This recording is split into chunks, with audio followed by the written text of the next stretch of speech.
Hey guys. Oops. Sorry. Videos not working. Okay. So we're back. I'm going to read the third and fourth chapter in our book. So this third chapter is kind of when we start getting into the blizzard and finding out how he meets Bear. So I think you guys will find this interesting. Um, our third chapter is called Fifth Direction. It says, "This is awful," Ollie muttered. He lay on top of his sleeping bag and stared at the canvas ceiling of the tent. He was finally doing what he wanted, but when he tried to focus on his book, the words just seemed to swim around in front of his eyes. He couldn't make himself care about the story, and the music on his iPod sounded dull and flat. He felt guilty, and even more bored than before. Ollie sighed. Okay, this had been a bad idea. If he had to be bored, then he might as well do it with the others, even Omar. He got up and headed back to the woods. It took Ollie a while to find Jack and Omar among all the other kids racing around still gathering den material. Eventually, he saw Jack in the distance through the trees carrying a heap of fern leaves. It looked like he could use a hand. Ollie set off after him. Omar and Jack were building their den at the edge of the meeting place. As Ollie made his way through the trees, he got quite close to them without their realizing. Hearing their voices made him smile. He had sort of missed them. Jack was his friend, and Omar was. Okay, Omar wasn't his friend. Not exactly, but he wasn't nasty, just a bit impatient. Then he heard what the boys were saying. "I don't know why you bother with that loser, Ollie," Omar said to Jack. "Hey, Ollie's not," Jack began. "Well, he's not here, is he?" Omar snapped. "We can do it without him. Here, help me tie this." Oh, so Ollie encountered them. Ollie doesn't look too happy here, does he? No, I think what Omar said really hurt his feelings. It looks like they're doing a good job on their den, though, huh? Okay, so here's the next page. This is where they were talking. Omar's just not being very nice, and Jack really seems to have his feelings hurt. Ollie stood where he was, stunned. So, he thought, now I know what Omar thinks of me. And what was he supposed to do now? Pretend he hadn't heard? He turned around and went back to the tent. Ollie lay on his sleeping bag again. This time he was both bored and upset. And now that he came to think about it, he was also hungry. It was time for the barbecue, so everyone would be snacking on delicious burgers and sausages. But Ollie didn't want to face Omar. So he just lay there alone for what felt like forever. Eventually it started to get dark, and Ollie heard voices getting nearer. The barbecue was over, and it was time for bed. Jack and Omar pushed their way through the tent flap. Omar's lip curled slightly when he saw Ollie, like he thought Ollie smelled. Jack just looked sad. "We built a really good den," Jack said after a moment. "You'd have liked it." "Did you win the prize?" Ollie asked. "No," Omar said abruptly, "because there were only 2 of us. We needed 3 to get everything done in time." After that, no one said anything much. The boys got ready for bed and slid into their sleeping bags. Outside, the camp was going quiet. Soon, Ollie could tell from the sound of Jack and Omar's breathing that they were asleep. He could still hear voices outside from other tents, but one by one they went silent. He lay in his sleeping bag feeling wide awake.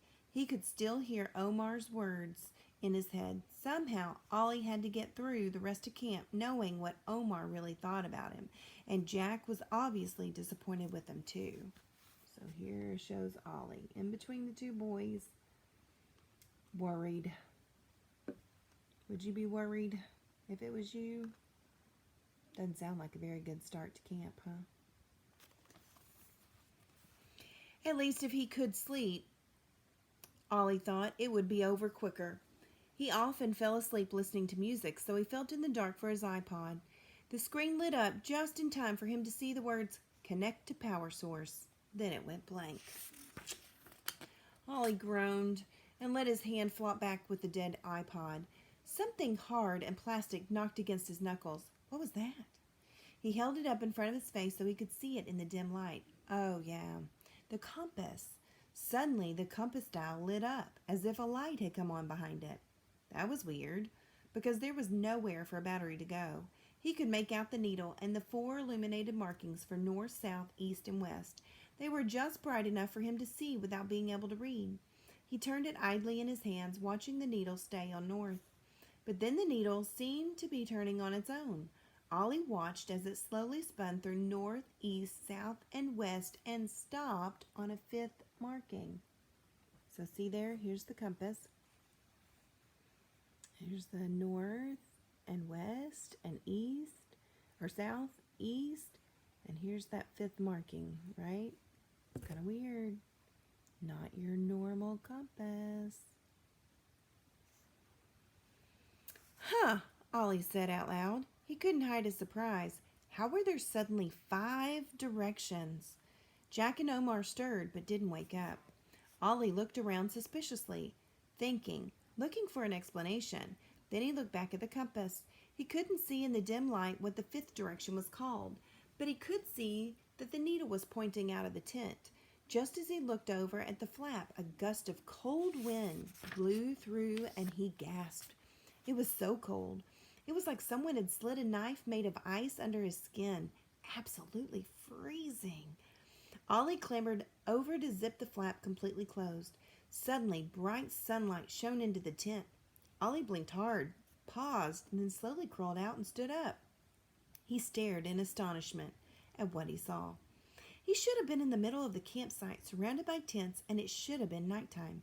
In fact, it was daylight, and he was standing on rocky ground covered with bright white snow, surrounded by giant mountains. What? It was freezing. Even though the sun was shining so brightly in the blue sky that Ollie had to screw his eyes into slits, he wrapped his arms around himself. He could feel the cold eating into his bones. "Hey!" a man's voice shouted in his ear. "Quick, or you'll freeze to death." Check out this picture. So who do you think this is? And where did Ollie's tent go? Interesting. So he stepped out of his tent and he stepped into the cold. So this starts chapter 4. Many ways to die. That does not sound good. It says Ollie was now shivering so much he could barely look around. "What's happened? Where am I?" he mumbled through chattering teeth. He was still wearing the shorts and t-shirt he had put on to go to bed. The tent and everything else he knew had vanished. The man was rummaging through a bulky backpack, but despite the cold, the first thing he handed Ollie wasn't clothes. It was a pair of tinted goggles. "Get these on. There's millions of ice crystals in the snow, and they're all shining in the sun. They'll make you go blind if you're not careful." So I want you guys to think about our activity we're going to do at the beginning of next class. We have our backpack to pack, right? So as we read through the cold environment that Ollie's in, I want you guys to keep in mind and make note of all these different things that we're finding that might be a good thing to have in our backpacks, okay? So first thing it mentions here is not clothing, but goggles. All right, here we go. "Get these on. There's millions of ice crystals in the snow, and they're all shining in the sun. They'll make you go blind if you're not careful." Ollie pulled the goggles over his head, and his eyes immediately felt better. He could see clearly as the man chucked him a long-sleeved t-shirt and a fleece and a pair of pants, all his size. The man kept rummaging until he pulled out a waterproof jacket and another pair of pants, a hat, and a pair of thick gloves. "First lesson, always have the right gear," the man said. "It keeps you alive." Ollie quickly pulled it all on and straight away felt a bit warmer. "Thank you," Ollie managed to reply. The man smiled back, a mountain smile that made creases in his tanned face around the corners of his eyes. "Okay, let's see what we can do about your footwear." By now, Ollie's bare feet were numb with cold. The man dug out a pair of thick wool socks and a pair of lace-up leather boots. "Try these on for size. If they are a little big, that's okay. It will give your feet room to breathe, and the trapped air will keep them warmer than tight-fitting boots." Ollie sat on a rock, nodded blankly at the man, and pulled the socks on. All right, so this is Ollie getting all of his gear on. He looks a lot warmer now, doesn't he? He immediately felt his feet wrapped up in soft, comfortable warmth. When he pulled the boots on, it was even better. He stood up and took a couple of steps to try them out. They came up above his ankles and gripped onto his legs. He felt he could walk anywhere in them. Ankle support and a good grip for slippery surfaces, the man said approvingly. Just what you need. You'd be amazed how much comes down to a pair of nice dry feet. And a decent meal, of course. I'll make breakfast. Here. He passed Ollie a couple of empty metal canteens. Fill these up with snow, will you? It seemed an odd thing to do, but Ollie did as he was asked. He scooped the snow into the canteens with his gloved hands. While he did that, the man put some oats, honey, and water into a pan and started to warm them up over a portable gas stove. Now screw the tops on those canteens, the man told him, and slide them inside your shirt. Your body heat will melt the snow. The air up here is very, very dry, so we're going to need a lot of water as we go. We could stay nice and warm in our clothes, but still die of thirst if we're not careful. So it shows the canteens he gave him with the cups. So water is important when you're up high. Ollie looked around at the ground and the mountains all covered in white. But can't we just eat the snow? He asked. It's just frozen water. We talked about this in class on Monday, didn't we? The man smiled as if he knew Ollie had been about to ask that very question. Exactly. It's frozen. Your lips and tongue will end up with painful cold sores, which could get infected. There's lots of ways to die up here, and that's a really silly one. He smiled broadly and kept stirring the oatmeal that now was bubbling nicely. We also talked about the fact that if you eat the snow, it drops your internal body temperature, and it can cause you to go into hypothermia a lot quicker. So that was one of the facts that we talked about in class Monday. So it's not good to eat the snow directly. You definitely want to have it melted first. Ollie's stomach was rumbling. The man produced a couple of metal bowls and they tucked in. Ollie had missed the barbecue last night and was so hungry he got through his helping in seconds.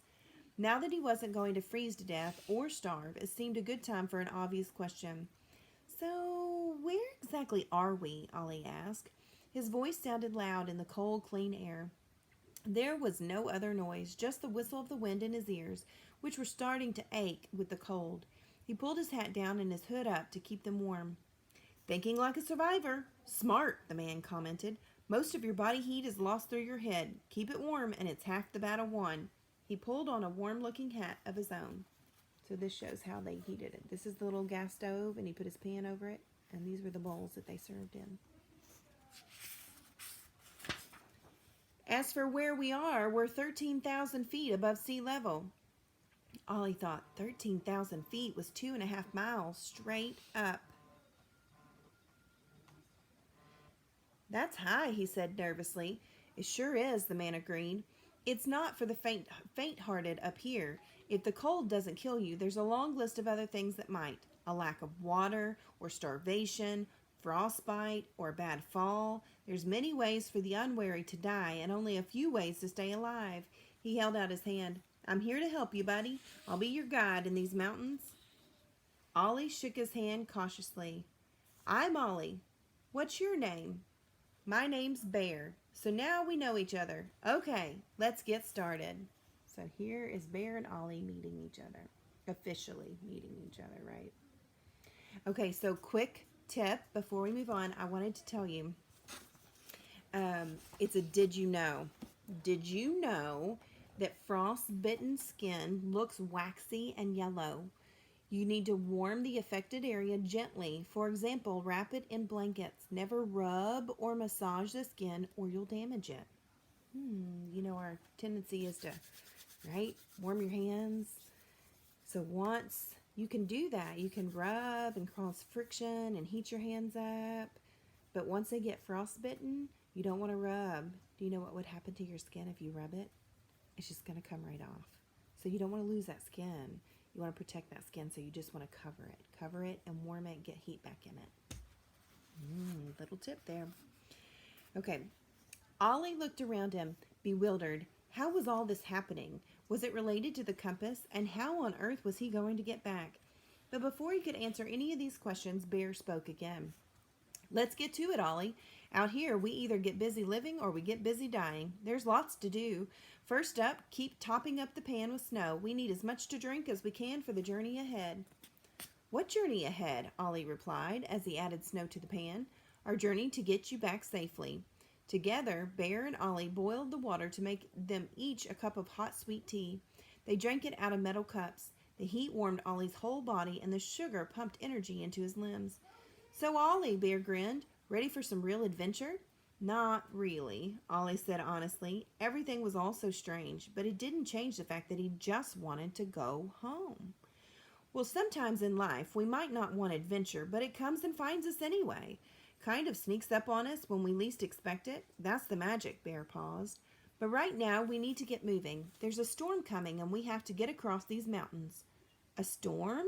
Ollie said in alarm. He looked up. The sky was totally blue until he saw where Bear pointed at the horizon.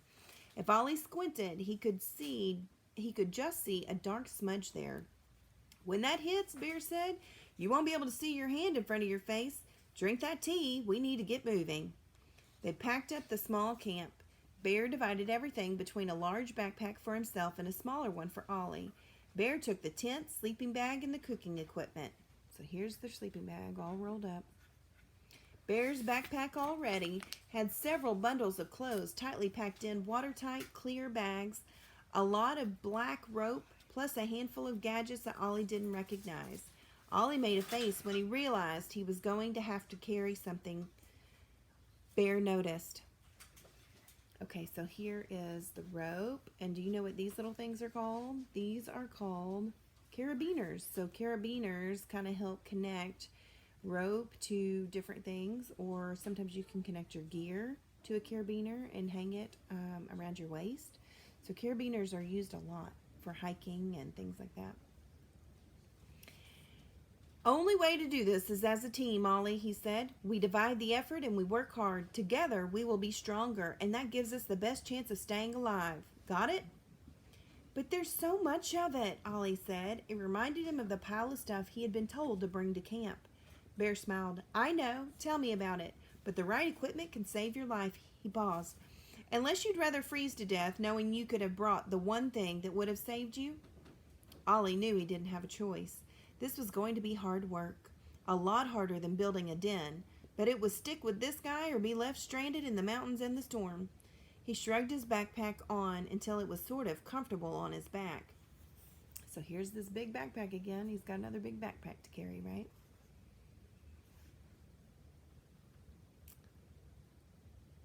Bear gave the smudge on the horizon a final look. It's getting closer, he said grimly. We should move. Okay, so here's what they're seeing. So here they are in the mountains, and they're trekking, but look at the storm. Oh, look at that dark, dark storm coming through. Doesn't look good, does it? Okay, so we are now getting close to chapter 5, so that'll be on the next video, okay? I hope you guys are enjoying these. I'll see you soon.